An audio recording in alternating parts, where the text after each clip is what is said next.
Pak Rahmat apa sudah bisa dimulai, Pak? Apa ditunggu dulu? Ya, silakan saya kira. Halo Anwar, apa kabar? Halo Pak Rahmat. Udah Baik berapa Pak. lama nggak ketemu ya? Iya, udah lama sekali. Sehat aja Anwar? Sehat, alhamdulillah Pak. Hmm. Ya, silakan Aisyah kalau mau dimulai. Baik, sudah 3:31 ya, mari kita mulai. Assalamualaikum warahmatullahi wabarakatuh. Selamat datang teman-teman semua, sahabat Infire. Hari ini kita akan pada pukul 3:31 ini kita akan mengadakan monthly discussion yang keempat dari Infire ya. Itu dengan tema maskulinisme, kritik dan maskulinisme pada remaja. Yang akan disampaikan pertama oleh Mas Anwar Ibrahim, dan selanjutnya akan disampaikan oleh Bapak Direktur Infire, Bapak Rahmat Hidayat. Selanjutnya mungkin dari teman-teman yang ada di sini, dari Bapak Ibu yang ada di sini, pasti banyak yang belum pernah mendengar Infire itu apa ya. Jadi sekilas saya sampaikan, Infire itu kepanjangannya Institute Masculinity, Violence and Religion. Jadi sebuah lembaga yang mengkaji dan mendiskusikan tentang maskulinisme dan kekerasan, baik maskulinisme dan kekerasan maupun maskulinisme, kekerasan dan yang berkaitan dengan agama, seperti misalnya terorisme dan lain-lain. Jadi mungkin langsung saja ya. Di sini untuk pembicara pertama oleh Mas Anwar Ibrahim, yang sekarang adalah dosen FIB di Universitas Mula Warman. Jadi karena masalah kelitih ini kan berkaitan dengan culture ya, bukan culture daerah, tapi karena sudah berlangsung lama dan bukan turun-temurun juga, mempengaruhi baik di dalam daerah, kelompok demi kelompok, lalu menyebar di daerah dan juga menyebar ke daerah-daerah lainnya untuk masalah kelitih ini. Jadi ini tentunya berkaitan dengan kebudayaan. Jadi untuk selengkapnya tentang maskulinisme dan kelitih dan maskulinisme pada remaja, di sini saya berikan kepada Mas Anwar untuk menjelaskan.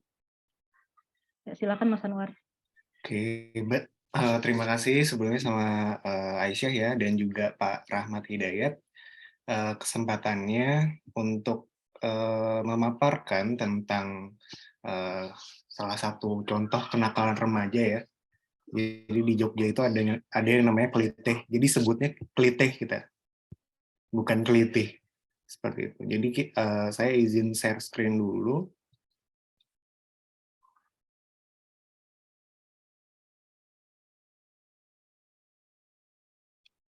Oke. Sudah terlihat ya, teman-teman semua?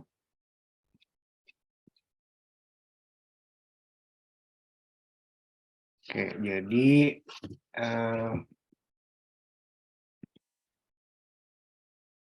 di sini ada pengertian awal tentang kelitih itu apa.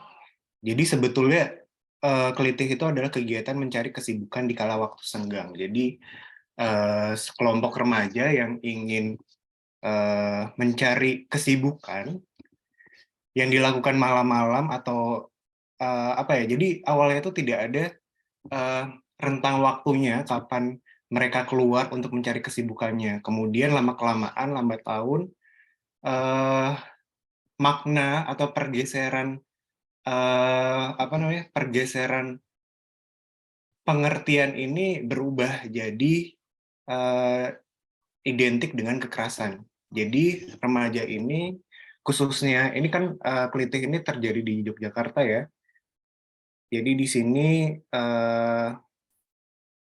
kelompok atau geng kelitih ini kebanyakan anak SMA, SMK atau MA. Kemudian ini identik dengan kekerasan, tapi kekerasan ini tanpa ada motif dari ekonomi. Nah, kemudian di sini juga dalam geng kelitih ini mereka membawa senjata tajam oleh sekelompok oknum pelajar yang dimana mereka menargetkan para pelajar sekolah lain yang dianggap sebagai musuh.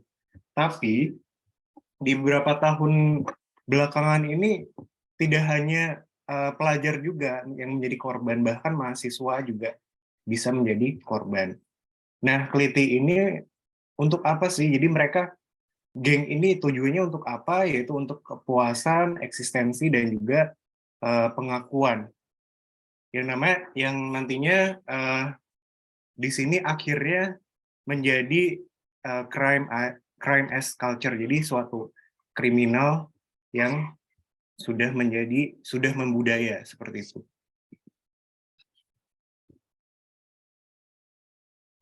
Oke, kemudian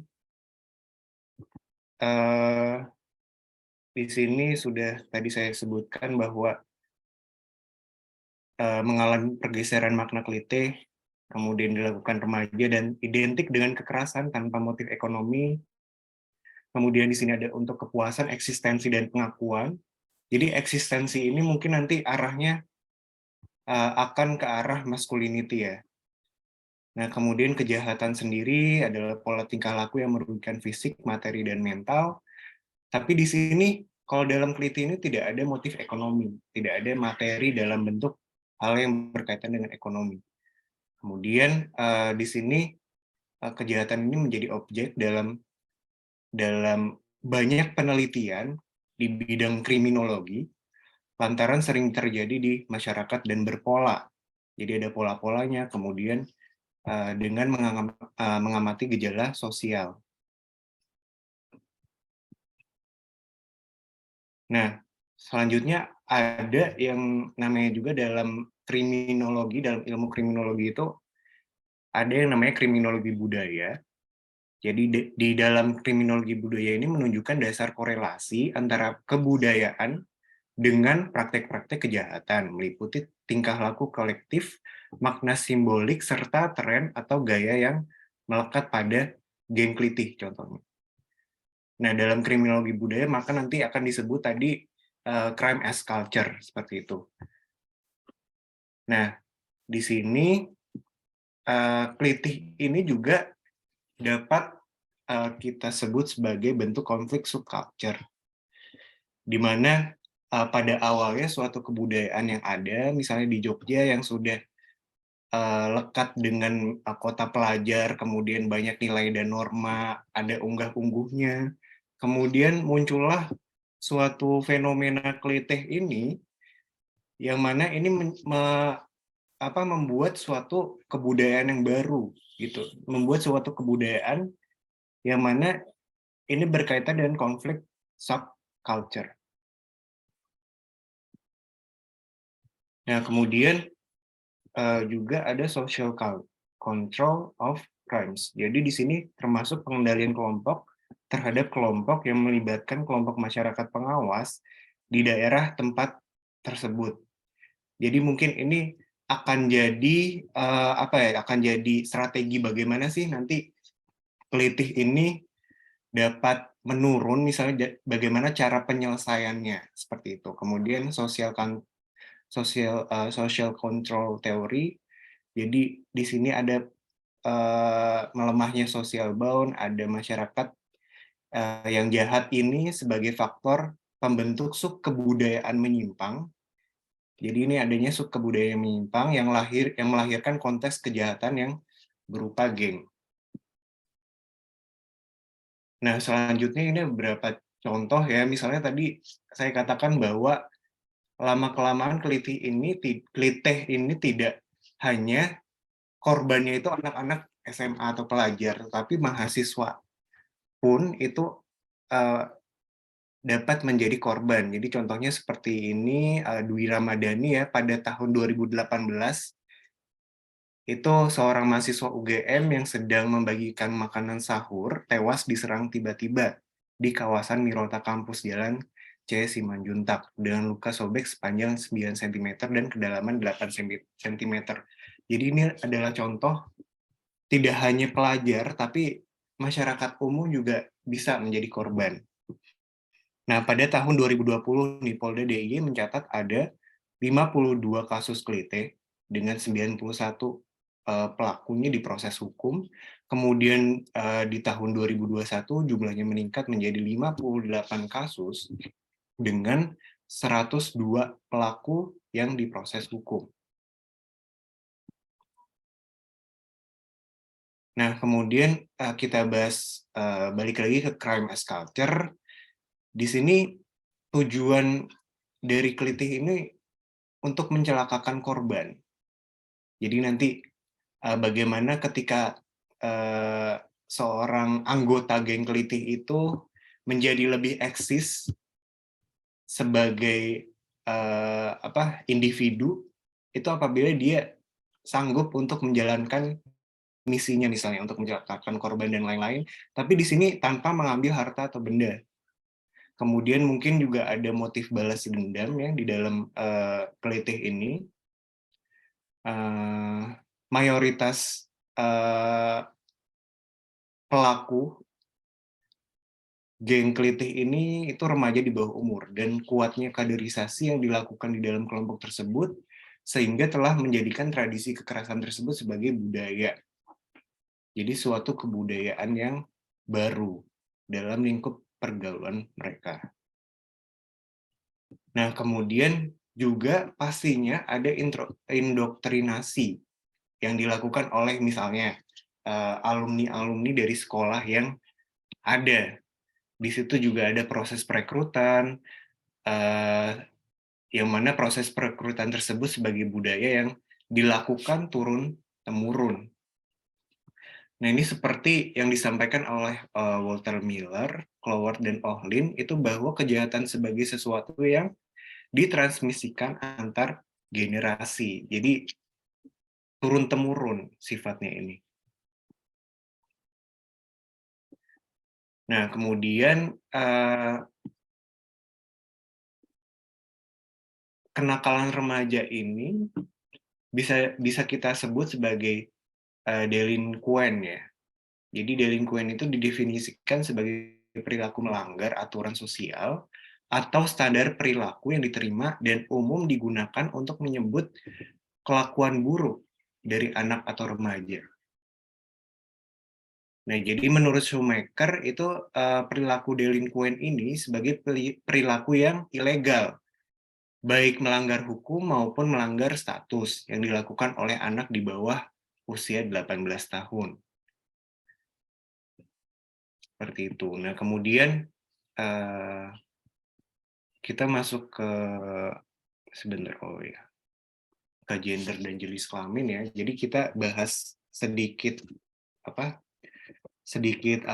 latar belakang. Jadi biar teman-teman juga paham bahwa gender dan jenis kelamin ini berbeda ya. Ketika jenis kelamin itu lahir dari rahim perempuan, misalnya rahim ibu, kemudian dia lahir sebagai laki-laki dan perempuan, kemudian gender ini adalah produk dari budaya itu, di mana gender itu nanti ada yang namanya feminitas dan maskulinitas. Bagaimana suatu hal yang bagaimana identik sikap atau perilaku laki-laki itu seperti apa sih, perempuan itu seperti apa sih, itu dikotak-kotakan oleh masyarakat, oleh budaya, seperti itu. Nah, ini adalah sedikit dari pengertian feminisme. Jadi di sini feminisme itu kajian atau paradigma sekaligus metodologi untuk bertujuan untuk mengungkap bahwa dalam realitas terdapat ketimpangan gender, relasi yang menyimpang antara laki-laki dan perempuan. Nah, kemudian adanya juga ketertindasan perempuan, dan juga ada stereotip yang tidak benar dilekatkan kepada perempuan. Dan feminisme ini tentu berkonteks, jadi dia ada dalam ruang dan waktu. Jadi bisa disebut bahwa feminisme itu juga seperti gerakan, jadi mungkin seperti nanti dijelaskan maskulinisme itu juga gerakan. Nah, di sini tujuan dari feminisme itu yang pertama ada menyediakan informasi dan analisis penelitian mengenai kehidupan perempuan. Jadi yang mana sebelumnya itu informasi atau penelitian-penelitian yang ada di dunia itu bersifat patriarki misalnya. Kemudian feminisme bertujuan untuk menyediakan informasi dan analisis penelitian mengenai kehidupan perempuan. Kemudian yang kedua, mengupayakan perubahan sosial serta menghilangkan ketidaksetaraan gender dan subordinasi perempuan. Kemudian menjadikan diri sebagai sebuah kritik terhadap ilmu pengetahuan yang telah ada. Yang mana ilmu pengetahuan yang sudah ada itu lekat dengan pemikiran yang patriarki. Nah, kemudian yang keempat itu ada memperlihatkan bahwa ilmu pengetahuan dalam perspektif perempuan itu belum ada. Nah, jadi tujuan-tujuannya itu seperti itu dalam feminisme. Nah, di sini kemudian ada ketidakadilan gender, di mana kemudian tadi dikotak-kotakan bagaimana sih sikap atau perilaku yang melekat pada laki-laki, bagaimana sifat atau perilaku yang melekat pada perempuan, di mana kalau misalnya bahkan dalam bentuk sastra atau linguistik ya, dalam bentuk bahasa itu ada yang dalam strukturalisme misalnya, di mana ada kalimat ibu pergi ke pasar, kemudian ayah pergi ke kantor. Nah, kemudian poststrukturalisme hadir bahwa kenapa struktur itu hanya ibu pergi ke pasar, kenapa nggak ayah pergi ke pasar juga gitu. Kemudian di sini juga ketidakadilan gender terhadap perempuan ini juga hadir dalam ruang publik, di mana ruang publik itu identik dengan laki-laki, kemudian ruang privat itu identik dengan perempuan.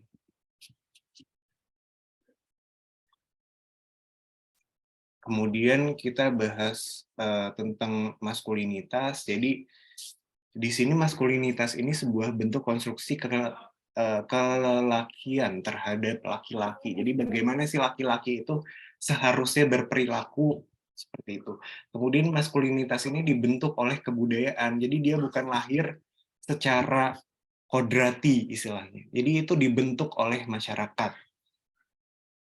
Nah, figur di sini juga maskulinitas identik dengan figur pelindung, misalnya yang dimiliki laki-laki atau pengayom, ataupun yang mengatakan bahwa laki-laki akan sangat laki-laki atau sangat maskulin apabila identik dengan rokok misalnya, atau alkohol dan bahkan kekerasan.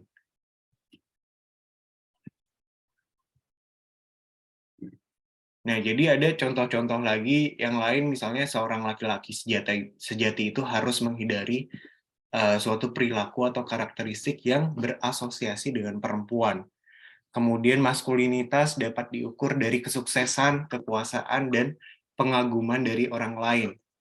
Jadi seseorang yang harus mempunyai kekayaan, ketenaran, dan status yang sangat lelaki, itu yang disebut dengan maskulinitas.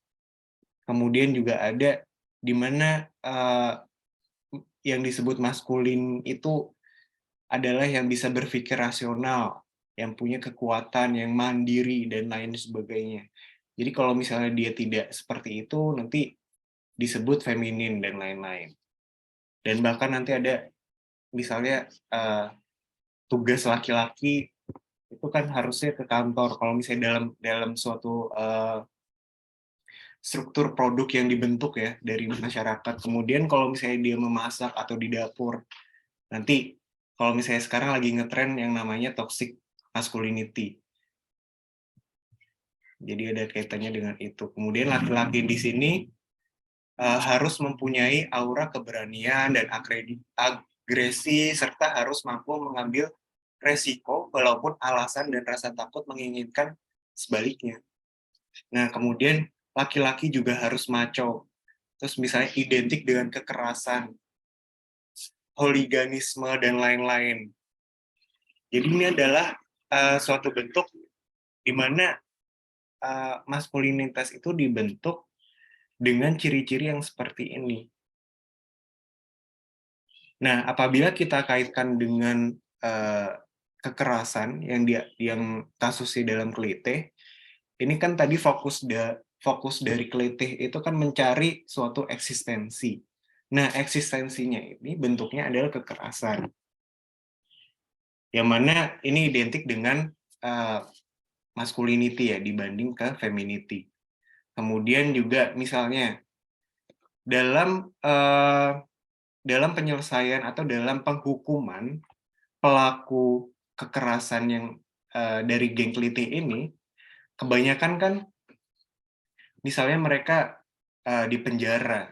Nah, apakah dengan penghukuman pemenjaraan itu menyelesaikan suatu masalah? Ini ternyata tidak. Jadi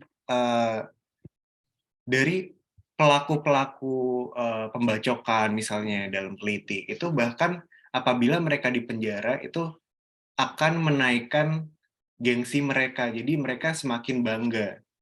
Jadi semakin semakin malah bukan menjadi jera tapi menjadi bangga. Jadi eksistensinya itu bentuknya selain kekerasan juga mereka malah jadi suka di penjara kayak gitu dalam konteks ini. Nah, kemudian ini misalnya kenapa mereka itu tergabung dalam geng Kelitih ini, mungkin faktor-faktornya seperti ini, misalnya perasaan kecewa, masalah di rumah, putus cinta, kemudian pengaruh lingkungan sekolah, pergaulan, dan pemberontakan terhadap sistem. Jadi ada kesamaan-kesamaan yang dimiliki, kemudian mereka jadi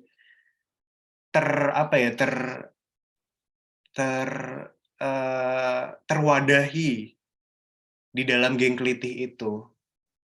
Nah, kemudian di sini juga anggota dari sebuah kelompok itu menjadi cepat terresonansi terhadap sesuatu ketika lingkungannya turut melakukan suatu hal yang sama. Jadi misalnya tadi mereka sama-sama kecewa atau broken home, kemudian ya tidak berpikir panjang, mereka tergabung dalam Kelitih misalnya. Kemudian kelompok Kelitih ini dianggap sebagai sesuatu yang spontan dengan dasar solidaritas dari suatu kelompok. Oke, jadi dalam penelitian, misalnya dalam penelitian, kenapa saya bisa menyebutkan bahwa penjara ini mungkin tidak bisa menjadi efek yang jera dalam solusi kejahatan kenakalan remaja ini, karena memang ketika saya lihat dalam penelitian yang dilakukan oleh teman saya juga, yaitu Cisa namanya. Jadi dia juga meneliti dalam kajian kriminologi bahwa dia melakukan wawancara bahwa itu tidak menyelesaikan dalam penjara, justru mereka semakin eksis ceritanya seperti itu. Jadi semakin maskulin bahkan. Nah, jadi penyelesaiannya bagaimana? Mungkin dengan community base yang dilakukan oleh pihak pemerintah atau swasta mungkin yang perlu dipikirkan lagi bagaimana cara membuat para geng Kelitih ini jera seperti itu. Oke, mungkin itu saja dari saya. Saya kembalikan ke Aisyah ya, moderator.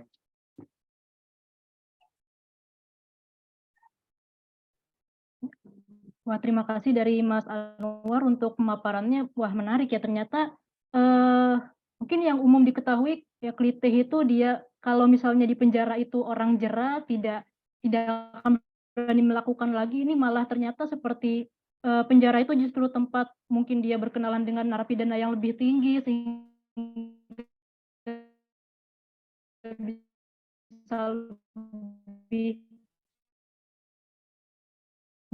bisa belajar menjadi penjahat yang lebih baik gitu ya mungkin untuk para pelaku Kelitih ini. Bukan solusi yang tepat, tapi sisi lain untuk misalnya melakukan kekerasan kepada pelaku Kelitih ini kan juga sebenarnya ya tidak boleh gitu. Menarik. Jadi untuk memang diperlukan dipikirkan lebih lanjut dari pemerintah untuk mengatasi kelitih ini bagaimana? Karena kalau yang dari saya tangkap dari pemaparannya Mas Anwar, kelitih ini sebenarnya dia seperti tawuran, cuman kalau tawuran dia misalnya jelas sekolah, kampung antar kampung. Sementara kalau kelitih ini dia menyerang semua orang, tidak peduli laki perempuan, anak-anak atau orang dewasa, semuanya dilukai gitu. Dan sebenarnya tidak ada masalah dengan orang itu juga, mungkin ada yang memang dia dendam, tapi juga tidak ada masalah, tahu-tahu saya lagi lewat, kena begitu kan ya kalau kelitih itu. Oh ya berarti ini memang, cocok ya karena ternyata, untuk dikaji dengan, studi kekerasan karena memang kelitih ini dia benar-benar, yang dari yang saya tangkap ini bukan sesuatu yang selalu ada alasannya, tapi memang bagian dari, budaya kekerasan sama juga seperti maskulinisme yang juga, budaya maskulinitas yang dia merupakan, bentuk pengajaran turun-temurun dari budaya juga ya, sama dengan kelitih ini. Baik, kita lanjut ke narasumber berikutnya, Bapak Rahmat Hidayat. Selaku Direktur Infire, Bapak Rahmat Hidayat ini, salah satu, ahli dalam masalah maskulinisme ini, juga Bapak Rahmat Hidayat dari, PhD-nya mengambil tentang masalah maskulinitas dalam masyarakat muslim, ya. Di sini juga, sering melakukan studi-studi tentang, berkaitan dengan maskulinisme dan ya baik selanjutnya untuk Bapak Rahmat Hidayat, saya persilakan. Ya, terima kasih Aisyah. Selamat sore rekan-rekan semua. Assalamualaikum warahmatullahi wabarakatuh. Salam sejahtera untuk kita semua. Salam, Om Swastiastu, Namo Buddhaya, salam kebajikan, Rahayu. Baik, semoga rekan-rekan semua dalam keadaan sehat ya. Untuk tema kita sore ini, terima kasih untuk kolega kita Mas Anwar yang sudah berbagi perhatian dan risetnya mengenai kelitih. Ini satu topik yang sangat meresahkan ya, dan sayangnya jarang dikaji ya dalam kajian-kajian sosial kita, termasuk dalam kriminologi. Setidaknya itu yang saya tahu ya, menjadi heboh dan menimbulkan banyak korban, tetapi jangan sangat jarang dikaji. Nah ini menjadi menarik karena sangat berkaitan dengan topik yang kami di Infire ini geluti ya. Mungkin sedikit tambahan aja. Tadi Aisyah sudah menjelaskan mengenai concern dari Infire, dan mungkin ada teman-teman yang ikut di seminar ini belum pernah mendengar tentang Infire. Jadi kita ini sekelompok beberapa mungkin peneliti muda ya. Kebetulan kalau saya sendiri sudah agak lama mengkaji maskulinisme. Dan ini lembaga ini kita dedikasikan untuk mengkaji spesifik isu-isu mengenai kelaki-lakian ya, mengenai laki-laki, terutama hubungan dengan kekerasan dan dalam konteks dengan agama. Karena ada background dulunya, ada isu seperti terorisme dan radikalisme yang kebetulan itu adalah isu politik, kekerasan politik yang kalau kita lihat dari perspektif gender, pelakunya sebagian besar laki-laki, dan membuat narasi agama menjadi sebuah komoditi dalam propaganda mereka. Dan ada banyak sekali artefak-artefak atau aspek-aspek laki-lakian yang melekat di situ. Dan pada kenyataannya aspek laki-lakian ini mewarnai begitu banyak relasi sosial, produk-produk kebudayaan, serta struktur sosial dan struktur politik yang kita tinggali dalam masyarakat, termasuk di Indonesia, termasuk di Jawa dan di Jogja ya. Dan isu kekerasan ini juga salah satu isu yang menjadi produk atau bagian yang tidak terpisahkan dari maskulinisme. Dan kebetulan kelitih ya, Anwar nyebutnya kelitih. Ini istilah populer Jawa. Cari-cari kerjaan ya, cari-cari kegiatan untuk buang-buang waktu sebenarnya kan secara maknawi kan gitu, kelitih ya. Jadi kayak orang menganggur, nggak punya aktivitas, terus sekedar membunuh waktu begitu ya. Tetapi kemudian berubah menjadi suatu praktik yang membahayakan ya. Ya, terima kasih. Nah, ini saya coba mungkin menambahkan beberapa perspektif mengenai kaitan antara kekerasan anak remaja dan maskulinisme untuk memahami isu kelitih ini. Nah, saya ingat dulu pertama kali saya pulang itu dari Australia, isu mengenai kelitih ini sudah sangat gencar ya, tahun 2017 itu ada banyak korban, dan pada kenyataannya nggak, setahu ingat saya, catatan saya itu nggak cuma terjadi di Jogja ya, Anwar dan teman-teman lain, ada report ya terjadi di Klaten. Kemudian konon di beberapa daerah yang agak jauh seperti di Semarang, kemudian di Purworejo itu ada peristiwa yang sama kurang lebih ya, secara motif ya. Jadi sekelompok anak sekolah yang tidak jelas menyerang orang lain tanpa alasan yang jelas, dengan menimbulkan, pokoknya random ya, actionnya itu random. Ada yang melempar seseorang yang sedang naik motor atau naik mobil itu dengan batu bata, ada yang menyerang dengan senjata tajam, ya ada yang menabrakkan kendaraannya kepada orang.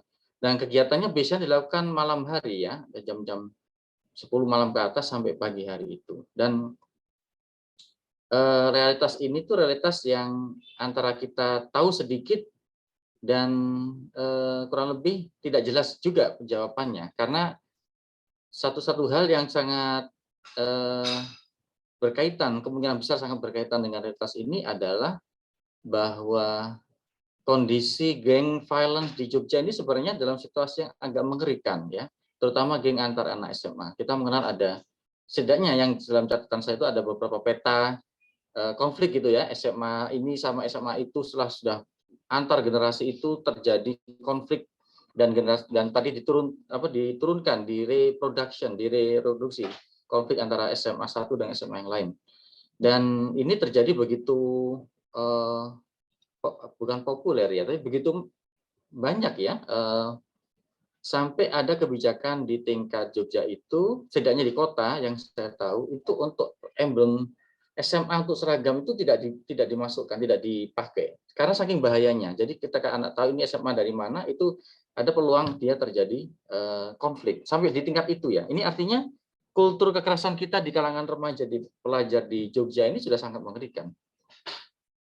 Dan kita bertanya-tanya kenapa ini kok terus terjadi gitu ya. Dan apa hubungan antara kekerasan anak muda dengan maskulinisme atau dengan gender yang itu di sini.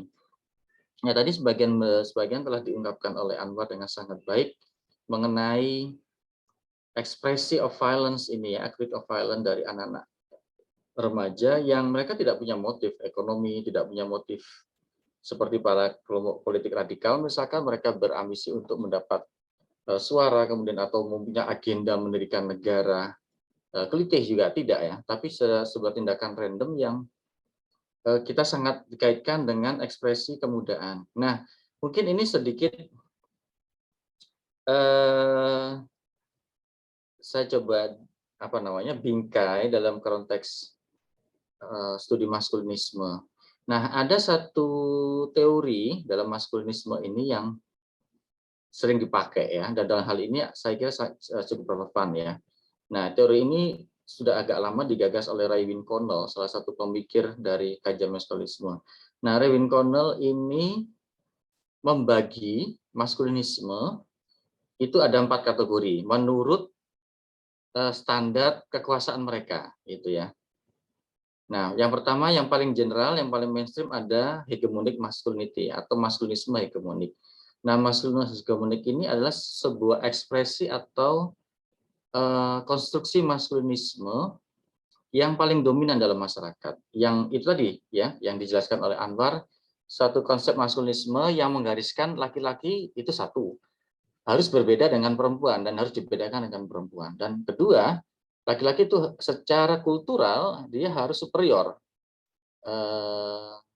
dengan terhadap perempuan, dan bentuk superiornya ini macam-macam ya. Salah satunya dikaitkan dengan leadership, kemudian dengan kekuasaan politik dan kekerasan. Kekerasan adalah satu mekanisme di mana kekuasaan itu relevan digunakan secara efektif. Nah, biasanya hegemonic masculinity ini kemudian dibarengi dengan bentuk konstruksi lain yang berlaku untuk perempuan. Kadangkala bentuk ini disebut dengan emphasized femininity, yaitu bentuk feminitas yang ditekankan. Jadi perempuan harus lemah, harus manut, harus cantik, harus lembut, harus emosional. Jadi ini kayak satu pasangan konstruksi budaya yang saling melengkapi ya. Tapi tentu saja tadi yang jadi korban adalah lebih banyak perempuan ya, yaitu maskulinisme hegemonik. Nah, di dalam salah satu ciri dari maskulinisme hegemonik ini adalah dia menyediakan justifikasi terhadap patriarki. Ya, jadi dia menyediakan justifikasi baik itu sifatnya kultural, struktural ataupun individual terhadap relasi di mana laki-laki itu dominan dan superior terhadap perempuan. Jadi kalau kita melihat ada satu norma-norma atau satu praktik yang itu mempertahankan posisi superior laki-laki terhadap perempuan, positively itu adalah sebuah bentuk maskulinisme yang dominan ya. Dan sejauh ini kekerasan adalah salah satu mekanisme atau praktik dominasi itu. Nah, ini ada banyak kajiannya ya, nanti kita eksplor lebih jauh. Nah, selain maskulinisme hegemonik ini, dan tiap masyarakat memiliki bentuk maskulinisme hegemonik yang berbeda-beda ya. Untuk konteks di mana masyarakat seperti di Indonesia, di mana agama itu sangat penting dan sangat relevan, maka maskulinisme hegemonik ini berpadu dengan agama ya. Saya kira ada banyak sekali ekspresi seperti itu. Jadi ada kemudian irisan yang kuat antara dominasi laki-laki di agama dengan dominasi laki-laki di wilayah yang lain. Nah, kemudian selain itu ada maskulinisme subordinatif. Ya, maskulinisme subordinatif ini adalah maskulinisme yang berbeda ya secara nilai dan norma dengan maskulinisme hegemonik. Artinya bisa kita katakan kalau maskulinisme hegemonik itu cenderung atau by default itu menjustifikasi atau memungkinkan struktur patriarki. Nah, maskulinisme subordinatif cenderung lawannya. Jadi mereka adalah ekspresi dari bentuk kelaki-lakian yang kontra hegemonik ini ya. Misalkan beberapa laki-laki yang cenderung pro pada gerakan feminis ya kayak kita ini misalkan nih. Kemudian ada satu di sana ada ekspresi yang tidak mainstream termasuk homoseksual ya, gay itu, karena salah satu ciri maskulinisme hegemonik itu biasanya sejalan dengan yang disebut heteronormatif, normativitas heteroseksual gitu. Meskipun sekarang tidak selalu begitu ya, ada juga bentuk maskulinisme homoseksual yang pro kepada maskulinisme hegemonik ya. Jadi ini semakin kompleks. Nah, itu ada maskulinisme subordinatif yang ini hanya terjadi secara pinggiran, grup-grup yang tidak secara kultural dan ekspresif itu mendukung supremasi laki-laki. Kemudian ada maskulinisme yang sifatnya komplisit. Nah, komplisit ini menarik. Komplisit ini adalah terjadi pada kelompok-kelompok laki-laki yang secara politik, secara ekonomi, secara kultural itu tidak dominan gitu ya. Tapi mereka itu menikmati patriarki atau istilahnya Connell itu patriarchal dividend. Nah, patriarchal dividend ini adalah sebentuk keuntungan keistimewaan yang diperoleh khusus untuk oleh laki-laki hanya karena dia laki-laki ya. Misalkan begini bentuk contohnya ya, kalau dalam konteks masyarakat agama ketika laki-laki menikah itu secara otomatis dia jadi kepala keluarga. Nah, ini status yang dinikmati. Atau kalau dalam konteks masyarakat muslim, laki-laki lah menjadi imam ya. Kita sulit membayangkan perempuan jadi imam. Nah, ini ada bentuk patriarchal dividend. Atau kalau dalam konteks masyarakat kita, setiap pemilihan calon lurah, calon apa itu biasanya laki-laki yang didulukan. Dalam konteks penggajian ada banyak perusahaan yang memberikan upah lebih tinggi laki-laki daripada perempuan. Nah, ini adalah contoh patriarchal dividend yang setiap masyarakat beda-beda. Tapi ada sebuah keuntungan yang sifatnya ekonomi, politik, dan kultural yang hanya dinikmati oleh laki-laki karena dia laki-laki. Nah, kelompok maskulinisme komplisit ini menikmati itu. Tapi mereka ada di pinggiran ya. Jadi contohnya ya termasuk remaja. Remaja ini adalah secara politik mereka tidak menguasai masyarakat, tidak memegang kekuasaan. Kemudian secara ekonomi juga begitu. Yang mereka masih dalam tahap ketergantung pada orang tua, kemudian masih membutuhkan uang saku, masih mencari-cari, kemudian secara politik mereka tidak bisa menyuarakan diri mereka sendiri. tapi mereka menikmati patriarki gitu ya. Nah, kelitih ini ada dalam konteks itu ya, mereka mereproduksi dominasi laki-laki dengan kekerasan, dengan pengakuan, tapi mereka ada di pinggiran ya. Dan ini sejalan dengan bentuk-bentuk violence yang lain ya, kelompok-kelompok marginal. Kemudian ada marginalized, itu masculinity, kelompok maskulinitas yang terpinggirkan ya. Ini kalau di konteks masyarakat Indonesia mungkin ini berlaku untuk masyarakat atau kelompok laki-laki yang memiliki latar belakang sosial, ekonomi, seksualitas itu pinggiran ya. Misalkan mereka yang biasanya ini secara seksual berbeda orientasinya, kemudian secara politik tersingkir.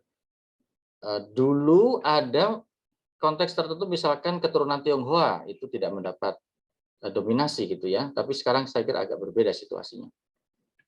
Kalau dalam konteks masyarakat yang saya bisa contohkan kayak Amerika itu, mereka yang ada dalam ekonomi rendah, kemudian kulit hitam, plus dari mana imigran ya, nah itu pastikan mereka marginalized ya, tersingkirkan atau terpinggirkan di secara maskulinisme. Nah, oke, itu salah contoh. Nah, saya ingin mengkaitkan bentuk komplisit tadi. Jadi bentuk kekerasan yang dilakukan oleh geng violence anak muda atau kelitih ini bisa kita kategorikan dalam bentuk yang komplisit ini.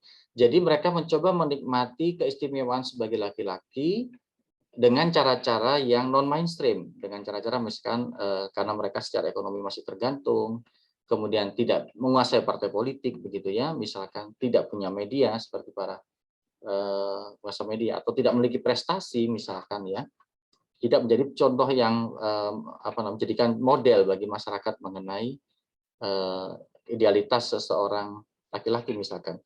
Nah, cara yang ditempuh adalah cara-cara yang sifatnya tadi toksik gitu ya. Jadi bisa kita katakan salah satunya di situ. Dan kelitih ini sebenarnya satu fenomena yang bukan, kalau kita lihat modusnya tidak hanya muncul di Indonesia ya. Di Australia juga ada banyak geng violent yang melibatkan anak-anak muda, antara anak muda kulit putih dengan imigran, misalkan ada geng perseteruan geng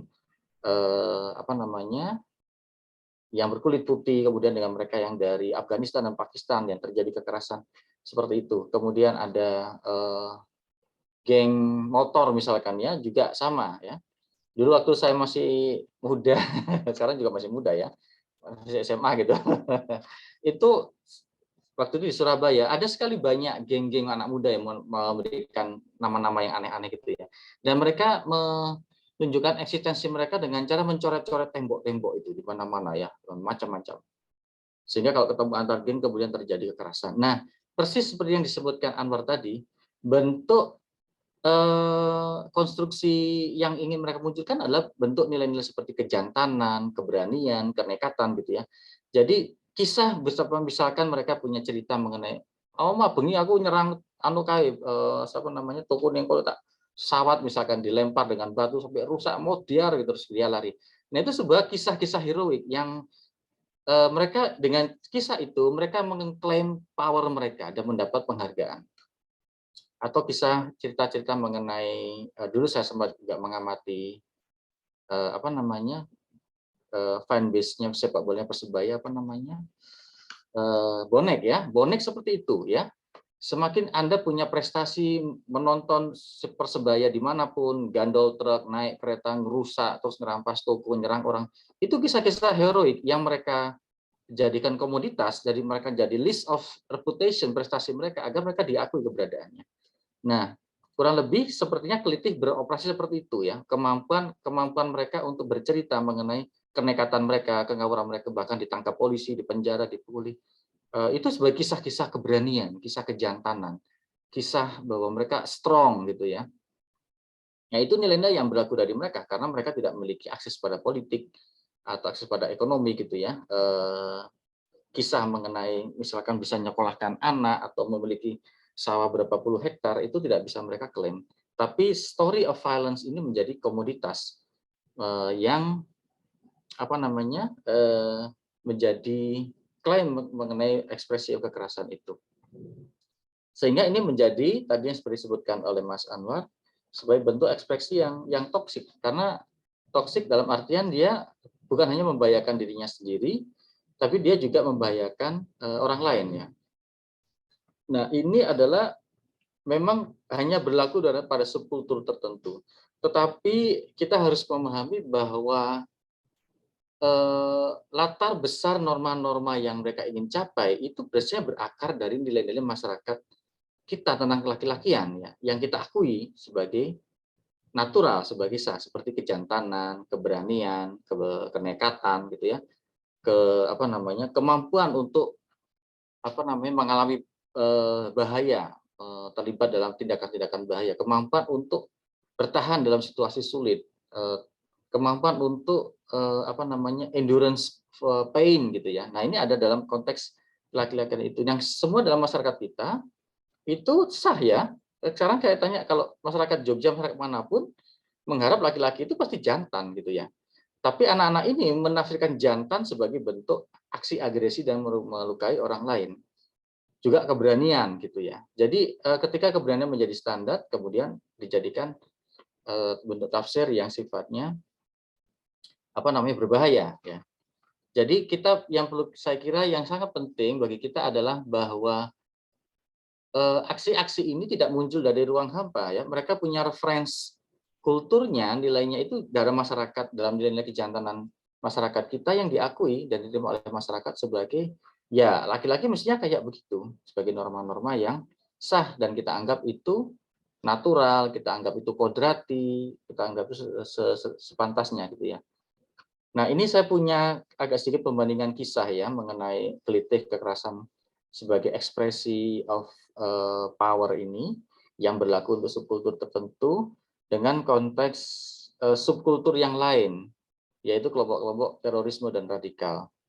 Nah, ada beberapa banyak catatan dan analisis yang menunjukkan bahwa seringkali tindakan teror, apakah itu penyerangan terhadap pos polisi, pengeboman, itu juga punya fungsi untuk mencapai mekanisme pengakuan ini, gitu ya. Misalkan kisah mengenai bom Bali ini yang saya dengar berulang-ulang dari pelakunya sendiri, mantan pelaku, bahwa bom Bali itu dulu dilakukan oleh kelompok orang-orang yang sudah dilatih secara militer secara bertahun-tahun dan siap perang, siap mati di Afghanistan. Dan itu cita-cita heroik mereka menjadi mati syahid ya di jalan Tuhan, di jalan Allah. Tapi itu tahun 90-an ya, ketika mereka sampai di Afghanistan, di sana perang udah bubar, Soviet udah pergi, dan masyarakat Afghanistan sudah merdeka. Yang mereka terima di sana adalah kisah-kisah heroik para mujahid di sana, gitu ya. Yang dari Turki, dari Rusia, dari Pakistan, cerita mengenai begitu. Nah, mereka hanya menjadi penonton, pendengar aja, yang merasa mereka tidak maco banget di kalangan para pejuang ini. Jadi bagaimana mungkin mereka udah dilatih secara militer, udah siap, terus perangnya udah bubar. Jadi yang mereka lakukan di sana bukan berperang, tapi mendengarkan kisah-kisah heroik itu. Nah, ini yang kemudian their sense of manhood itu terluka gitu ya, terturun gitu derajatnya gitu. Nah, kemudian mereka cari istilahnya teman saya itu mainan baru ya. Mainan dia itu. Kemudian membuat sesuatu di Jogja, di Indonesia, menemukan alasan tepat di Bali. Jadi bom Bali itu adalah bentuk ekspresi di mana kekerasan itu dilakukan agar si grup ini mendapat pengakuan di jaringan mereka. Nih, kita juga bisa loh, nggak cuma kalian yang di Afghanistan yang mengusir Soviet ya, tapi kita juga bisa menyerang kaki tangan kapitalis, imperialis, kaki tangan Amerika, yaitu orang-orang Australia misalkan. Ya, sekarang orang-orang Amerika bukan jadi kaki tangan imperialis lagi nih, sekarang lawannya kekuatan yang lain. Nah, ada dimensi seperti itu yang berlaku sehingga bentuk komplisitnya itu muncul dalam bentuk yang mengerikan gitu ya, sekedar untuk mencari pengakuan dan sense of manhood bahwa mereka juga seorang mujahid, mereka juga seorang yang punya kapasitas untuk doing the violence, juga berani dan sama-sama solehnya, tapi yang mereka lakukan adalah sesuatu yang mengerikan gitu. Dan itu tadi ya, sama hukuman yang diterapkan pada mereka itu tidak menjadi efek jerah, justru itu sebuah kisah heroik yang ingin mereka cari gitu ya. Nah, di kelitih ini mungkin versi ringan dari toxic masculinity-nya para jihadis gitu ya. Tapi ringan dalam artian derajat kekerasannya ya, tapi dia jauh lebih berbahaya karena dia menyangkut pada melibatkan anak muda yang secara jumlah dan secara generasi ini sangat masif karena terjadi di sekolah-sekolah gitu ya. Dan ini seolah menjadi bagian dari kultur anak muda kita yang justru itu terjadi di kota pelajar ya. Jadi paradoksnya adalah seperti itu. Ya mungkin dari saya itu dulu ya, Aisyah, mungkin kita mengundang teman-teman untuk mungkin bertanya atau berkomentar mengenai, karena ini masalah kita bersama ya. Ya, terima kasih. Saya kembalikan ke Aisyah. Ya, terima kasih dari Pak Rahmat untuk pemaparannya. Jadi kesimpulannya mungkin maskulinitas komplisit ini contohnya ya adalah dari klitih ini ya, dan klitih ini bisa dikatakan sebagai bentuk awal atau bentuk lebih ringan ini karena pelakunya masih anak-anak atau remaja, juga dengan menyasarnya dengan senjata seadanya, yang nantinya mungkin bisa jadi menjadi kelompok pelaku kekerasan yang lebih besar lagi, seperti itu. Oke, untuk yang selanjutnya adalah sesi diskusi dan pertanyaan. Mungkin untuk komentarnya, barangkali ada yang ingin berkomentar, memberikan pertanyaan, dibuka untuk 3 penanya, bisa untuk raise hand atau menulis di chat Zoom. Oke, silakan jika ada yang ingin bertanya atau memberikan komentar.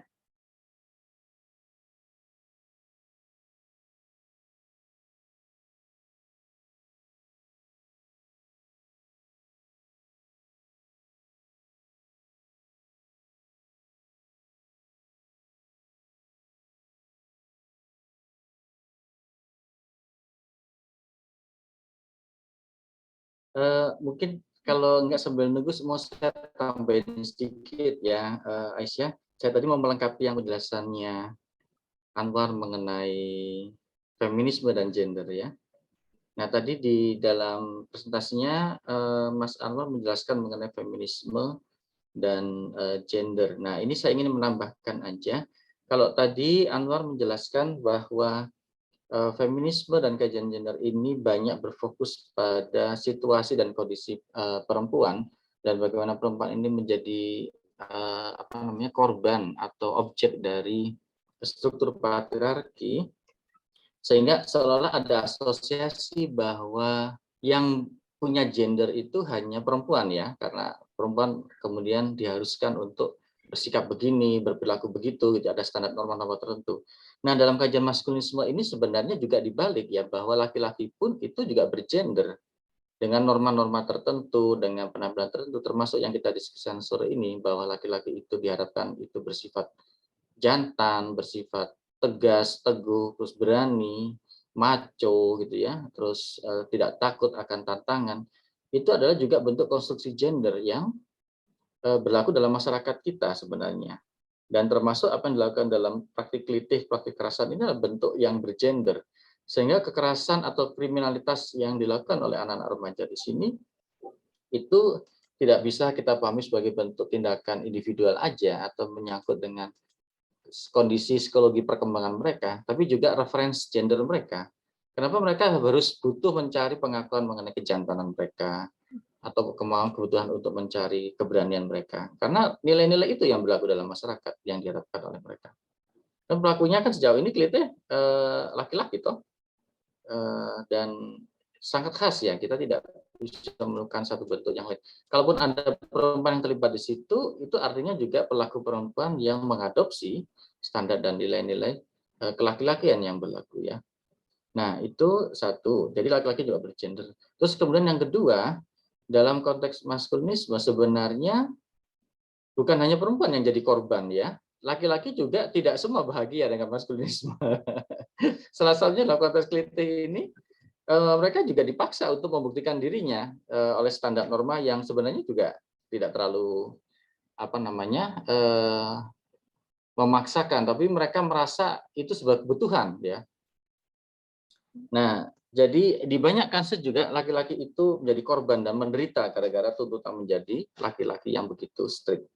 Jadi korbannya sebenarnya bukan hanya perempuan, tapi laki-laki juga maskulinisme ini. Ya, tambahan saya itu aja dulu. Saya kembalikan Kak Aisyah. Ya, terima kasih Pak. Ini ada satu penanya dari Mas Dian Aris. Ya, mungkin bisa tolong mute-nya dinyalakan. Ya. Boleh bertanya, Mas? Permisi, selamat sore Mas Anwar dan Pak Rahmat dan kawan-kawan. Perkenalkan, saya Diana Sunandar, saya mahasiswa filsafat dan kebetulan juga bagian dari Invire. Saya ingin bertanya, mungkin ini pertanyaannya bisa untuk Mas Anwar maupun Pak Rahmat. Jadi saya pernah mendengar cerita dari seorang kawan yang dia adalah pekerja yang lulusan SMK dan menurut ceritanya dia pernah bergabung di circle circle kelitih gitu. Nah, meskipun dia sendiri bahkan dia pernah dibonceng saat temannya itu melakukan kelitih, meskipun waktu itu dia bercerita tidak mendapat seorang korban gitu ya. Nah, tapi dari ceritanya dia cerita kalau misalnya sasarannya itu orang-orang yang kelihatannya seperti bukan orang Jogja, kemudian berpenampilan seperti mahasiswa begitu, dia bilangnya kayak gitu. Nah, terlepas dari apakah kebanyakan mayoritas korban adalah pelajar, saya langsung mendapat asumsi dari situ, apakah orang-orang kelitih ini memiliki suatu kecemburuan sosial atau apa gitu. Nah, lalu bagaimana itu dan ungkapan itu kan menunjukkan setidaknya salah satu motivasi mereka gitu. Nah, saya punya asumsi seperti itu. Nah, lalu bagaimana menurut temuan Mas Anwar Ibrahim, dan bagaimana itu dihadapkan dengan maskulinisme gitu. Sedangkan di situ terkesan dari ungkapan itu seolah-olah ada semacam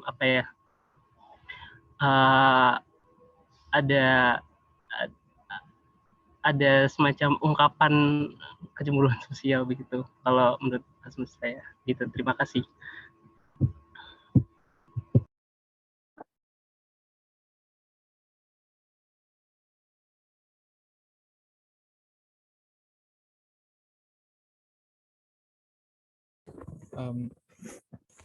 Baik, Pak Rahmat dan Mas Anwar.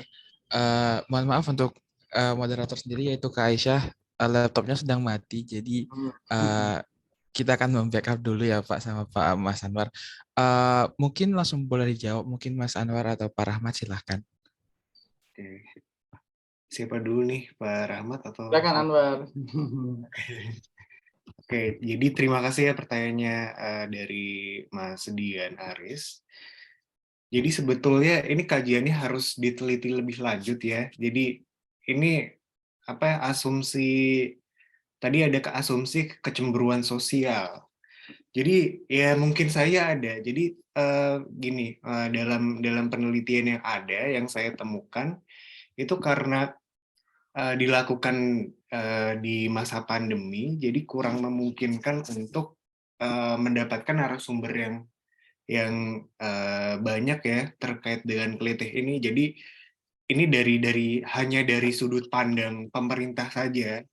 Jadi kalau misalnya mungkin kita bisa teliti lebih lanjut dari segi korban atau alumni kelitih mungkin ya, itu akan lebih lengkap lagi bagaimana sebenarnya motif-motif lain. Jadi selain motif misalnya dia pengen eksis, kemudian pengen, jadi ini tidak ada motif ekonomi, tapi siapa tahu ternyata dalam kedepannya atau dalam sebuah penelitian selanjutnya itu menemukan bahwa ini ada nih faktor motif ekonomi gitu. Jadi mungkin kalau misalnya dari saya gimana ya, jadi harus diteliti lebih lanjut lagi bagaimana apakah itu ada motif-motif tersebut atau tidak, seperti itu. Oke, mungkin Pak Rahmat mau menambahkan?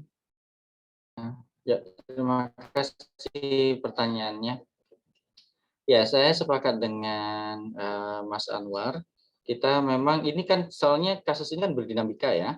Dulu kita punya catatan dan catatan itu sebenarnya agak banyak karena di beberapa lembaga layanan kekerasan masyarakat di kepolisian sendiri melihat awalnya ini bermula dari kekerasan antar geng sekolah ya, antar satu sekolah dengan sekolah yang lain yang secara jumlah itu melebar ya, dan kemudian dengan praktik yang semakin banyak.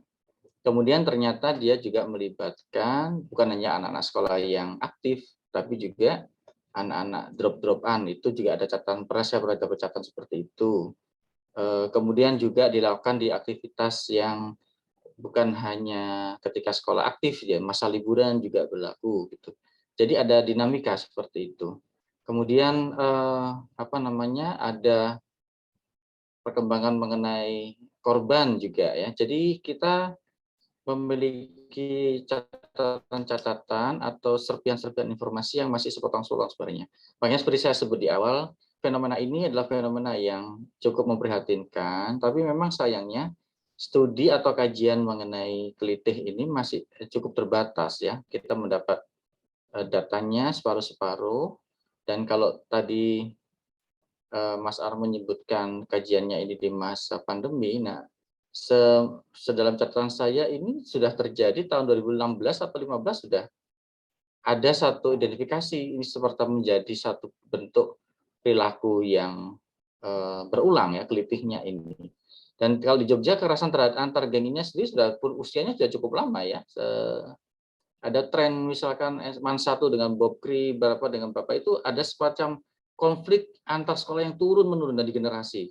Dan itu pun belum ada yang mengkaji. Makanya ini juga sebuah kajian yang sudah menarik, bagaimana sebuah kebencian terhadap SMA tertentu itu bisa terregenerasi. Dan ini ada kaitannya dengan sense of identity sebenarnya dari SMA atau sekolah itu kehendak. Dan apa yang terjadi misalkan dengan anak-anak yang pernah melakukan gang of violence, apakah kemudian mereka ketika lulus kuliah misalkan atau kerja kemudian kebencian itu juga muncul, kita belum tahu ya sejauh ini, karena ini fenomena yang cukup spesifik, dan ini juga terjadi di daerah lain seperti Jakarta, juga ada pola-pola kekerasan antar sekolah yang sama.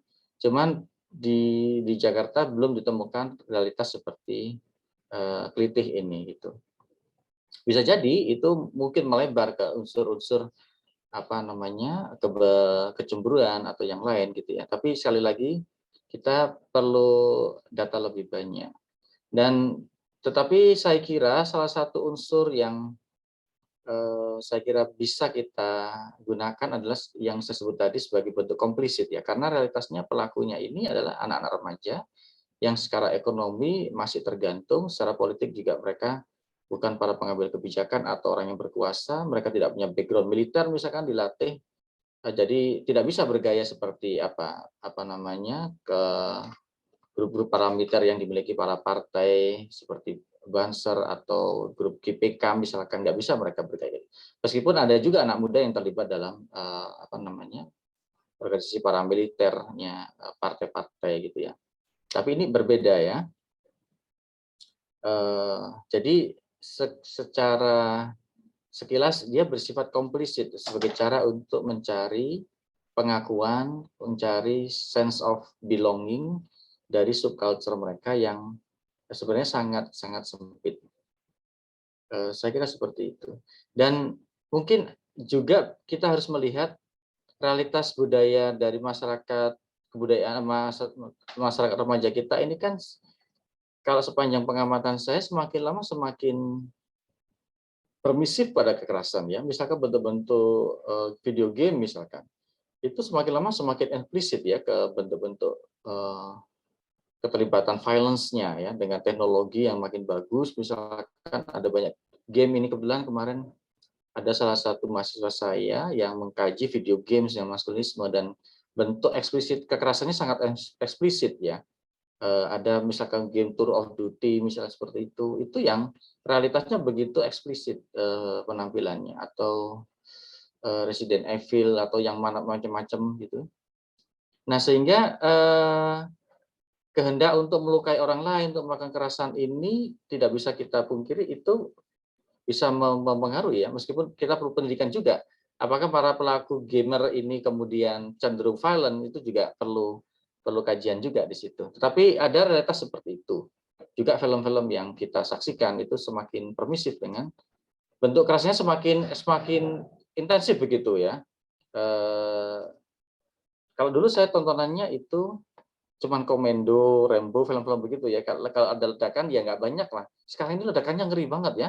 Kalau teman-teman lihat film Transformer atau film itu, jadi para pembuat film ini, sutradara ini kayak mengumbar ledakan, kekerasan gitu ya. Jadi semakin eksplisit, semakin ngeri, tingkat kerusakannya itu jadi semakin menjadi komoditas di dalam pertunjukan, dalam ini menyangkut produk kesenian juga.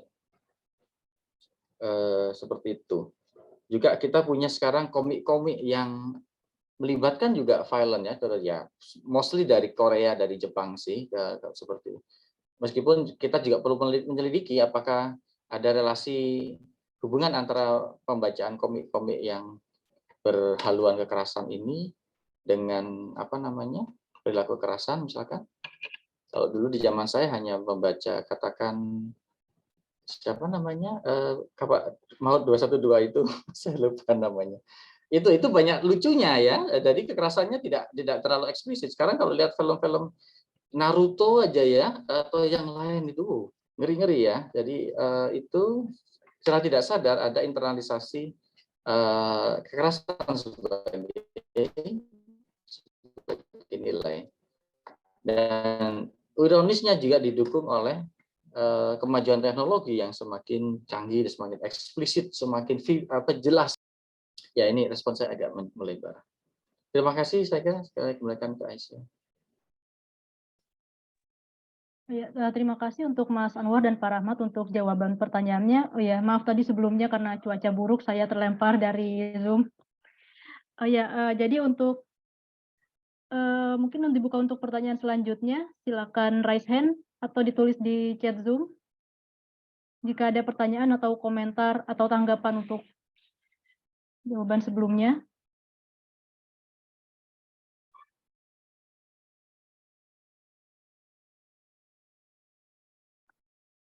Kalau begitu mungkin saya ingin bertanya Pak, karena tadi ada di sini disebutin sejumlah film-film yang sebenarnya dia film, bisa dibilang film kartun ya, seperti Naruto dan lain-lain itu.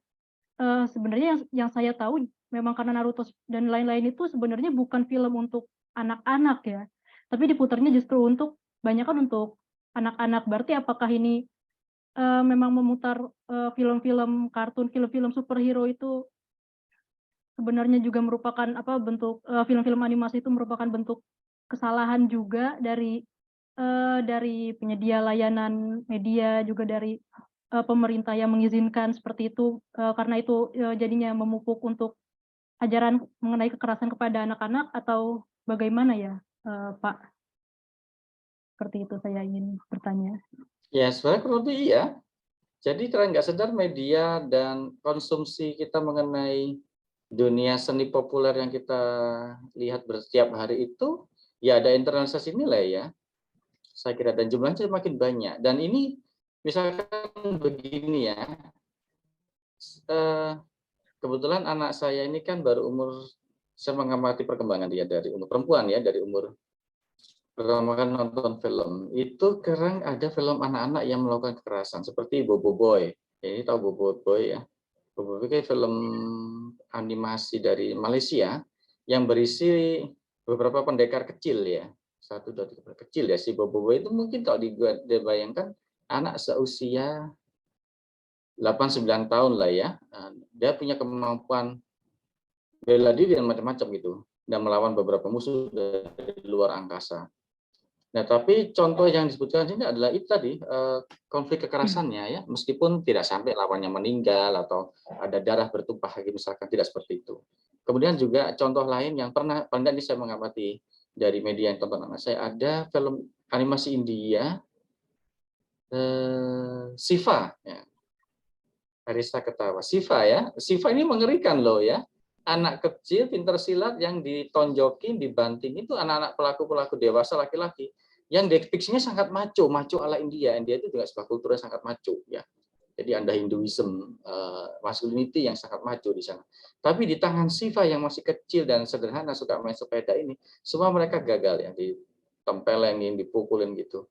Nah, ini menjadi contoh yang mengerikan sebenarnya bahwa anak kecil dihadapkan pada dunia dewasa, menghadapi kriminalitas, pencurian di bank, pencurian di museum, dan ketemu dengan polisi, polisinya juga dijadikan semacam mainan begitu ya. Jadi semacam ada internalisasi kekerasan di situ secara tidak sadar. Nah, kalau Siva ini pelakunya memang laki-laki ya. Kalau di Boboiboy itu ada 2 pendekar cilik yang perempuan ya. Jadi kadang-kadang anak saya juga mengadopsi dia kepada apa namanya si jagoan kecil perempuan ini, namanya siapa? Ying siapa? Aduh saya lupa yang berjilbab itu. Nah, itu juga contoh ya. Apa namanya? Fenomena seperti itu. Beberapa cuplikan mengenai tontonan anak muda kita juga melibatkan itu yang nah ini persoalan dalam masyarakat kita yang menganggap kekerasan itu adalah bagian yang sah dalam kultur yang kemudian karena dia menjadi komoditas dan secara nggak sadar itu mereproduksi mentalitas dan atmosfer kekerasan itu. Nah kalau dalam dunia film itu lebih mengerikan lagi ya, film-film Hollywood dan Bollywood itu kalau tidak ada violence-nya, tidak ada seksnya, itu bukan film gitu ya, tidak menarik untuk ditonton. Jadi seolah-olah komoditasnya daya seni kita hanya berputar di situ ya, di kekerasan, seksualitas, horor gitu.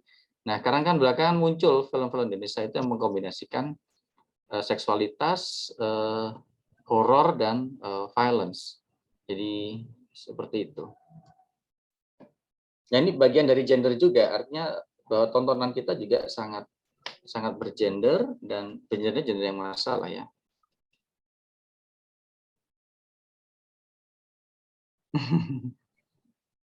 Oh ya, baik Pak Rahmat, terima kasih.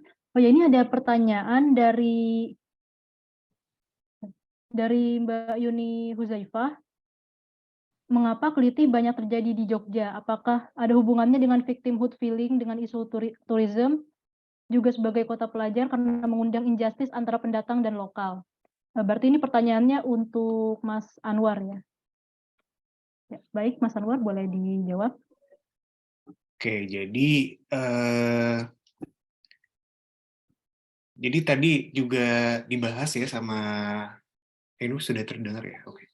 Jadi sama Pak Rahmat bahwa paradoks juga gitu. Kenapa dengan branding atau icon Jogja sebagai kota pelajar, kemudian malah ada fenomena kekerasan atau kenakalan remaja di Jogja.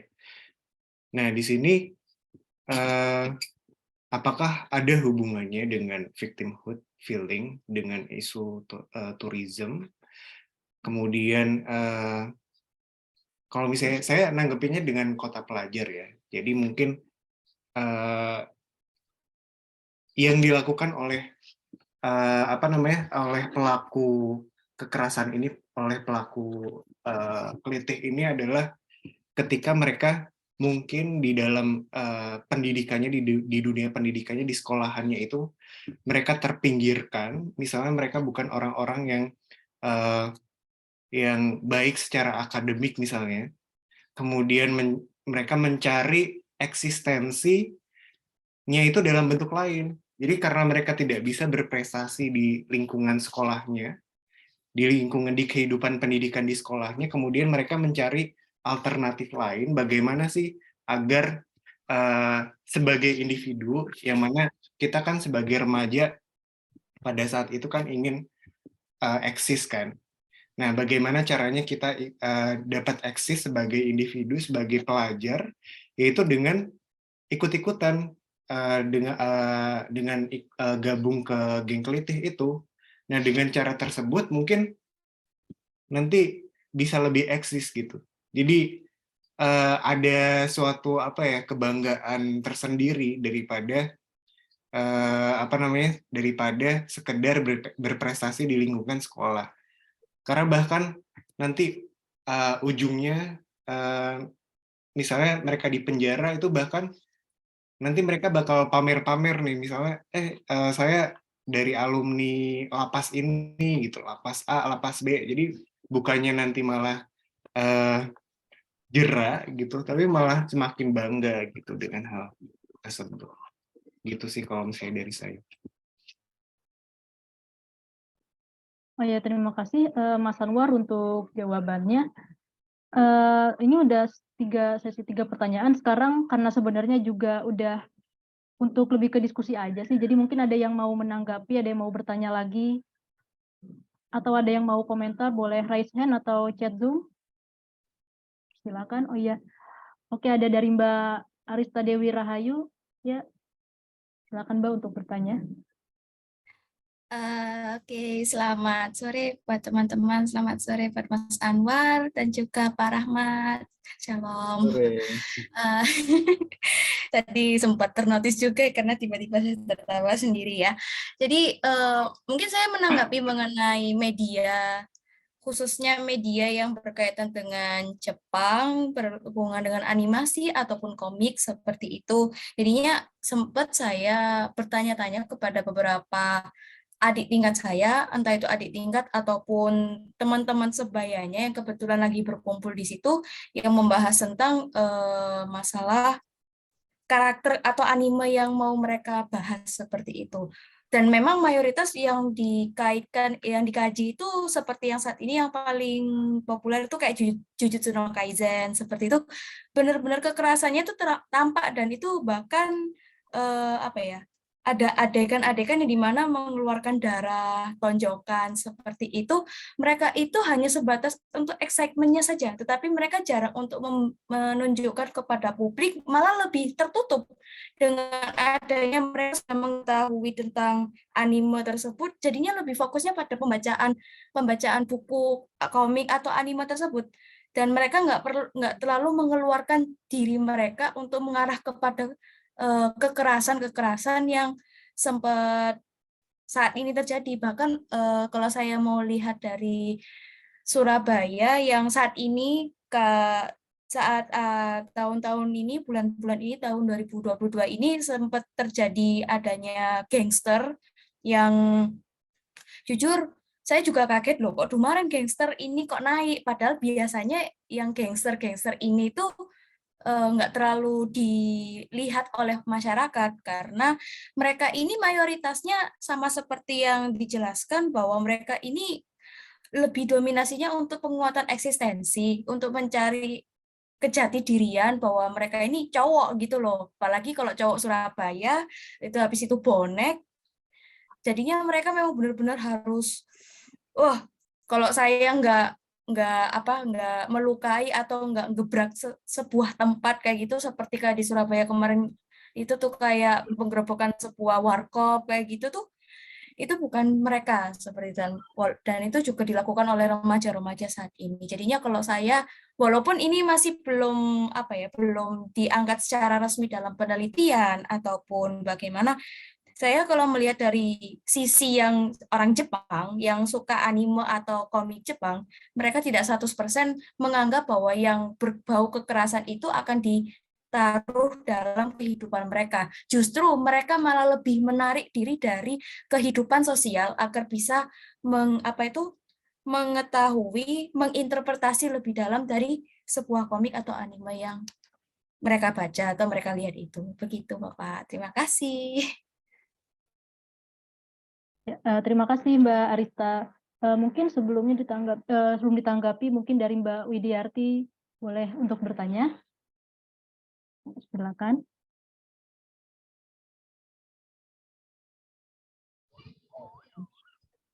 Iya, selamat sore teman-teman, Pak Rahmat, siapa tadi, Mas Anwar ya.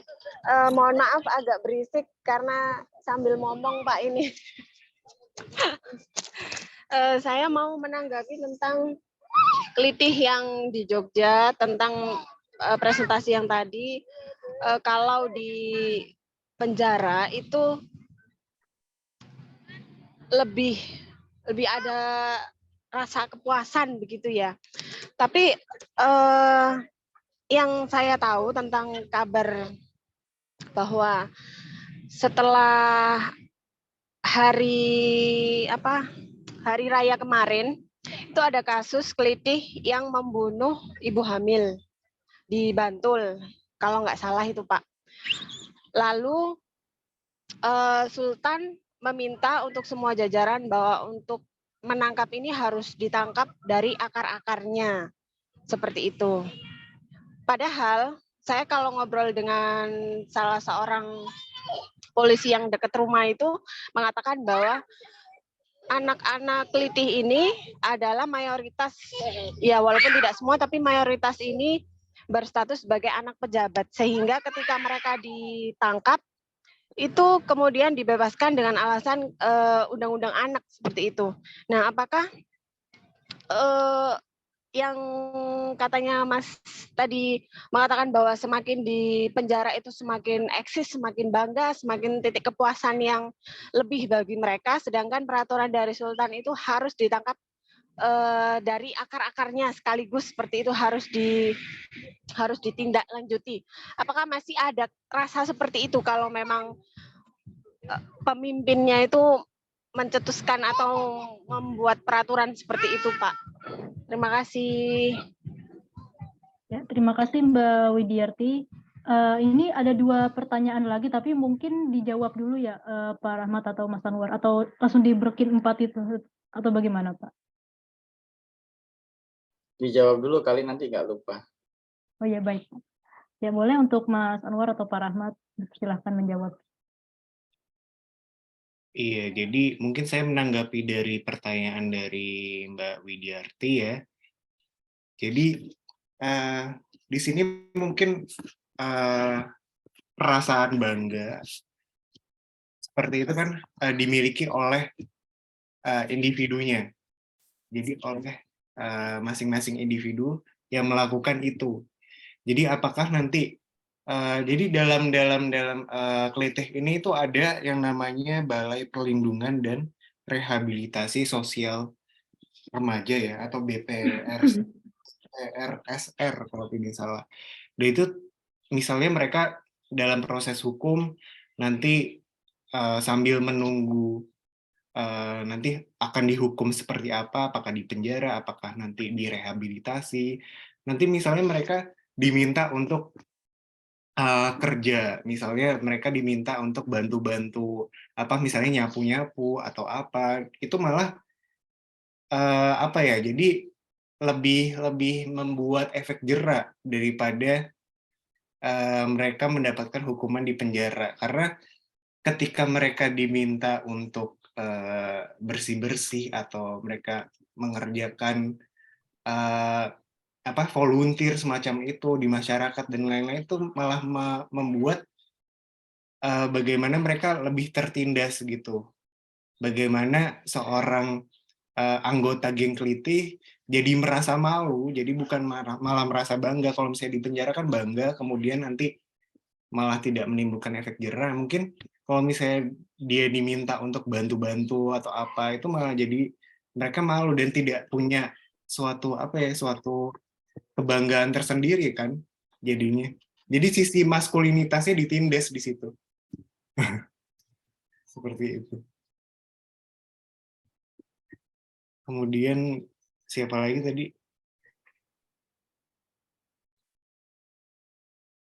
Atau mungkin Pak Rahmat? Iya, menanggapan tadi sebenarnya tentang aspek hukum, memang kita belum punya perangkat hukum ya. Undang-undang tentang KUHP yang kita punya itu kan masih membuat pembagian antara pelaku dewasa dan non dewasa, dan kelitih ini masuk yang kepada yang non dewasa yang memang solusinya itu tidak jelas, dan setiap kayaknya lembaga pemasyarakatan punya, setahu saya, metode yang tidak sama dan tidak jelas juga untuk menangani satu kasus. Tapi saya sepakat dengan yang disebutkan Anwar tadi, ada beberapa contoh ya. Jadi bagaimana sebuah tindakan itu mendemaskulinisasi pelaku. Misalkan habis menyerang atau melukai seseorang disuruh bersihin selokan misalkan, atau nyapu jalan, sebuah tindakan yang sama sekali nggak maskulin. Jadi sebuah upaya yang mereka ingin cari pengakuan malah jadi semacam sebuah cerita yang bagi mereka memang tidak layak diceritakan kepada anggota kelompoknya. Jadi bisa menjadi, dan itu di sebagian kasus untuk kasus-kasus KDRT itu efektif ya, melayani, mereka melayani. Terus untuk masalah posisi pejabat, ya saya pernah mendengar itu juga. Memang ini dilema ya.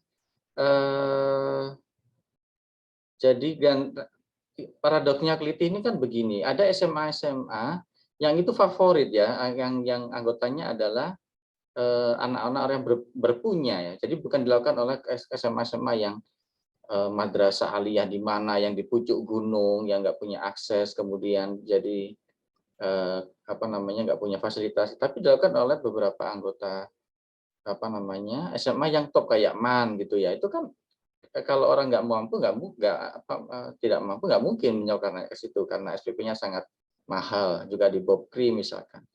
Jadi agak paradoksnya di situ. Jadi mereka secara ekonomi memang tergantung, tapi kalau dilihat secara status ke orang tuanya, mereka bukan orang pinggiran, bukan orang yang tersisih secara sosial ya. Nah, ini yang paradoksnya Keliti di sini. Jadi dia seolah-olah beroperasi sendiri dalam konteks psikologi remajanya, mencari pengakuannya.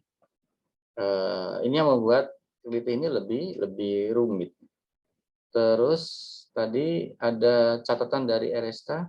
Saya kira itu menarik ya. Terima kasih untuk catatannya. Karena saya kira ini ada gap budaya antara budaya memproduksi anime-anime yang berbau kekerasan dengan budaya membacanya ya. Kita ini di Indonesia yang bagian membaca, menikmati anime-anime violence ini. Nah, memang itu satu wilayah yang memang harus kita teliti sedikit juga ya dampaknya. Bagaimana antara apa yang kita baca di masyarakat kita itu berhubungan dengan perilaku mereka secara real, secara empiris gitu. Ya, itu yang bisa saya sampaikan. Ya, terima kasih Mas Anwar dan Pak Rahmat. Ini ada 2 pertanyaan lagi. Yang pertama pertanyaan dari Mbak Irma. Materi Kelitih ini menarik sekali kan, karena dia sebenarnya merupakan Kelitih ini pelaku menyimpang tapi sudah membudaya. Nah, ini apakah memang sampai sekarang tidak ada perhatian sama sekali dari pemerintah? Karena juga kalau dari saya sendiri yang saya dengar para pelaku Kelitih ini paling ditangkap polisi, diberi sosialisasi lalu dilepas. Jauh yang saya tahu seperti itu. Jadi ya apakah ada perhatian khusus dari pemerintah, dan juga dari Mbak Yuni bertanya lagi, untuk riset mengenai Kelitih ini yang disampaikan oleh Mas Anwar ya, apakah mengangkat aspek gap pendatang dan lokal di balik Kelitih ini, soalnya karena kan para pelaku Kelitih ini kan warga asli, misalnya kayak dari Jogja ini berarti yang asli, yang dari Jogja. Apa mungkin karena mereka dipaksa melihat penonton, para pendatang yang bersenang-senang liburan, sementara mereka di sana di wilayahnya sendiri menjadi yang melayani, terus ya ada kemacetan dan lain sebagainya. Apakah ada pengaruh dari gap itu juga?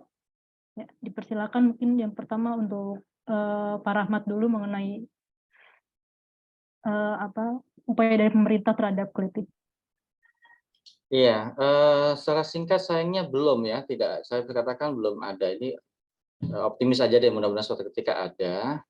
Kalau yang saya dengar itu kan memang dari rekan-rekan yang selama ini berhadapan dengan korban ya dari Rifka itu pernah mendapat laporan, tim psikologinya diminta untuk berikan konseling kepada pelaku Kelitih yang kebetulan ditangkap. Terus teman-teman dari beberapa lembaga psikologi juga begitu. Jadi kepolisian sendiri nggak punya konsep, nggak punya approach untuk mereka seharusnya nggak bisa dipenjara karena undang-undangnya nggak ada. Tapi juga nggak ada lokasinya, ya nggak mungkin mereka dicampur dengan para kriminal dewasa di penjara kita yang juga sudah menuju overpopulated gitu ya. Terus yang kedua, kepolisian itu tidak punya program yang jelas untuk kasus-kasus seperti ini. Nah, tadi saya ingat kalau nggak salah Widiarti menyebutkan mengenai instruksi dari Sri Sultan ya. Masalahnya kan tidak ada approach yang jelas itu sebuah policy, sebuah instruksi atau hanya sebuah istilahnya apa ya, himbauan atau seruan dari Sri Sultan. Yang pada kenyataannya sampai sekarang tidak ada satu upaya sistematis tertentu dari katakan Pemda DIY secara spesifik untuk mengadres isu kelitih ini, baik dari jalur sekolah lewat Dikbud maupun dari jalur lembaga hukum ya di lembaga masyarakat atau kepolisian ataupun jalur-jalur yang lain.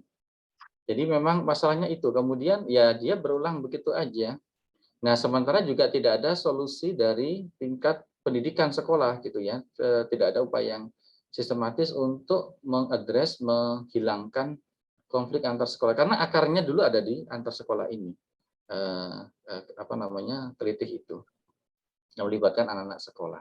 Dan sejauh ini dunia pendidikan kita masih ribut kan dengan perlombaan dengan nilai-nilai tertinggi gitu ya, mencapai prestasi. Sementara isu-isu kayak gini itu tidak menjadi concern. Ya, ironisnya itu ya, rekan-rekan yang bisa saya sampaikan.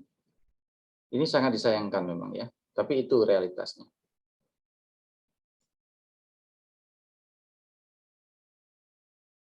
Ya, terima kasih dari Pak Rahmat. Selanjutnya mungkin Mas Anwar bisa Ya, menanggapi. jadi kalau misalnya dalam riset yang sudah ada itu belum ada yang berkaitan dengan gap tersebut ya. Jadi penelitian-penelitian yang ada itu hanya melakukan sebuah pertanyaan besar. Jadi bagaimana pengendalian kejahatan pada subkebudayaan geng kelitih ini dalam paradigma kriminologi misalnya, atau nantinya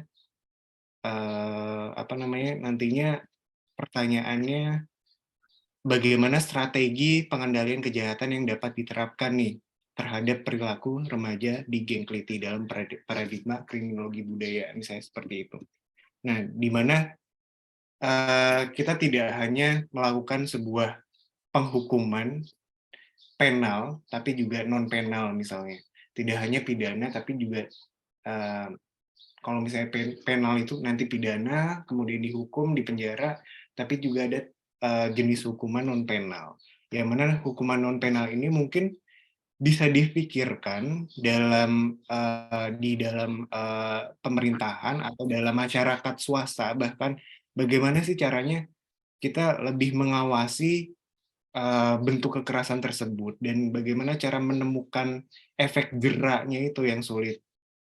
Jadi itu yang harus dikaji ulang, seperti itu. Dan bahkan kalau misalnya tadi kita melihat ke media film ya, misalnya animasi dan lain-lain, kartun, itu mungkin kita bisa mengkaji lebih dalam cultural studies atau kajian budaya, karena itu termasuk dalam budaya pop, di mana nanti dalam bidang kajiannya kita dapat kalau misalnya dalam cultural studies itu kita melakukan penelitian tidak hanya dari satu sudut pandang saja, misalnya kita pakai teori maskulinisme, kemudian feminisme, itu bisa dicampur-campur, kemudian kita bisa melihat bagaimana oposisi biner yang ada, misalnya nantinya ada diskriminasi terhadap kulit hitam, kulit putih, dan lain-lain. Seperti itu. Tambahan dari saya. Terima kasih. Saya kembalikan ke Aisyah selaku moderator. Ya, terima kasih Mas Anwar. Berarti memang menarik ya masalah kelitih ini karena dia sebenarnya merupakan perilaku menyimpang yang membahayakan, tapi untuk regulasinya, peraturan untuk mengatasi mereka juga belum ada. Dan untuk yang terutama bagian yang aspek gap pendatang dan lokal di balik kelitih ini, mungkin juga selanjutnya bisa menarik untuk penelitian baru karena kalau dari pengalaman saya sebagai perantau kan kuliah di Jogja dari Jakarta juga ada ya yang saya ketahui ada grup dari warga lokalnya sendiri yang memang kurang senang dengan adanya pendatang. Tapi untuk apakah dia benar-benar memang ada masalah gap, rasa iri gitu dan terganggu karena kemacetan dan lain sebagainya, mungkin itu menarik untuk diteliti lagi apakah memang seperti itu permasalahannya. Oke, mungkin selanjutnya apa masih ada yang ingin bertanya, berkomentar atau menanggapi? Silakan untuk raise hand atau bisa diisi di kolom chat Zoom.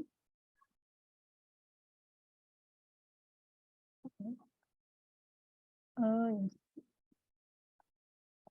Ya, sepertinya sudah tidak ada lagi ya. Berarti mungkin dari Pak Rahmat maupun Mas Anwar boleh memberikan kesimpulan dari pemaparannya. Dipersilahkan. Sebelum kita mengadakan foto bersama.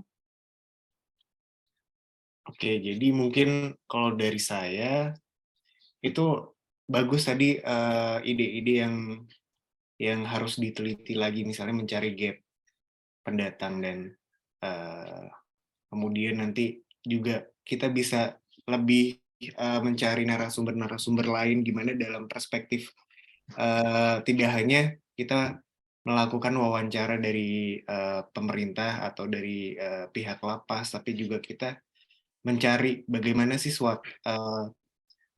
korban misalnya dari sudut pandang korban atau pelaku atau alumni dari kelitih itu sendiri, sehingga di sini misalnya kita mendapatkan motif-motif baru, tidak hanya motif yang sudah ada, yang tadi yang sudah dibahas sebelumnya, tapi ada motif-motif kecemburuan sosial atau lain-lain. Mungkin itu perlu dikaji lebih lanjut lagi. Itu dari saya. Seperti itu. Terima kasih. Terima kasih Mas Anwar. Ya, kalau dari Pak saya, Rahmat untuk saya kira closingannya. kita dekatin dengan isu maskulinisme ya. Jadi kekerasan atau praktik kekerasan yang terjadi dalam generasi muda anak remaja kita ini memang sesuatu yang sangat memprihatinkan. Tapi kita juga harus mengakui dan menyadari bahwa praktik dan tindakan yang mereka lakukan itu punya akar kepada hal-hal dan norma-norma yang itu diterima oleh masyarakat kita ya, mengenai kejantanan, mengenai keberanian, mengenai kemacoan yang dianggap sah dan menyangkut identitas gender dalam yang diterima oleh masyarakat kita. Sehingga itu yang ingin dicari dan dicapai oleh dalam praktik ini. Setidaknya itu sebuah fenomena atau aspek yang menyangkut realitas seperti ini. Begitu, terima kasih. Baik, terima kasih Pak Rahmat. Oke, untuk sesi selanjutnya adalah sesi foto bersama. Ya, sesi foto bersama dari siapa? Dari Mas Bill ya. Ya, tolong diberi aba-abanya ya. Iya, iya. Boleh dibuka kameranya semuanya.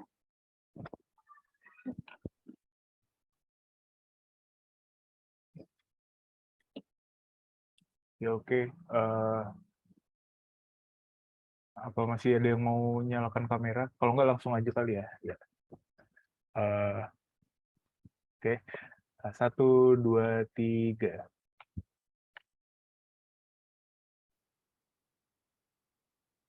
Ya, sudah. Satu kali aja. Oh, lagi. Ya, kalau siapa tahu ada gaya bebas mungkin sekarang boleh. Oh ya, boleh. Oke, 1, 2, 3. Ya, terima kasih Mas Bill. Ya, terima kasih untuk Mas Anwar dan Pak Rahmat untuk materinya pada sore hari ini yang luar biasa menarik ya tentang kelitih ini, dan juga untuk semua peserta yang telah hadir dan turut berdiskusi dalam seminar series kali ini.